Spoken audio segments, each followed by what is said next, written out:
Čas je za petek informativni metek s Hano Faletič. Danes je petek 13. najbolj žalosten dan je, mi se vam še vedno javljamo, da vam sporočimo, da smo odpovedali vse aktivnosti do konca marca in da je naš center do nadaljnega zaprt za vse obiskovalce. Se pravi, če vas karkoli zanima, če rabite kakšno informacijo, lahko pokličete na telefonsko številko oziroma nam pišete po mailu.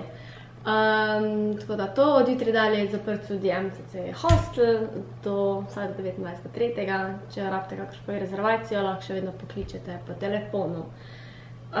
Drugič pa, da se ne boste več dolgočasili naslednji teden, smo pripravili par online tečajev, v katerih lahko sodelujete in še vedno krepite svoje kompetence online, tako da ne bomo vsi zaprti v hiši in ne delali nič, se nam pridružite, spremljite nas na socialnih omrežjih, predvsem pa prosimo, da upoštevamo vsi ukrepe, ker bomo tako najhitrejši, najbolj efektivno se spoprijeli s tem virusom in vsem, kar se dogaja. Tako da dajmo stopiti skupaj in vsak lahko naredi največ, da se tole konča in da spet posije sonce in da se spet malo vidimo, podružimo, tako da do takrat pa prosimo, da vsak poskrbi sam za sebe in da dajmo paziti na svoje zdravje. Tako da to je bilo za ta teden vse petka metka in upam, da se vidimo v lepših časih. Adijo, lepo se imejte, lep teden še naprej.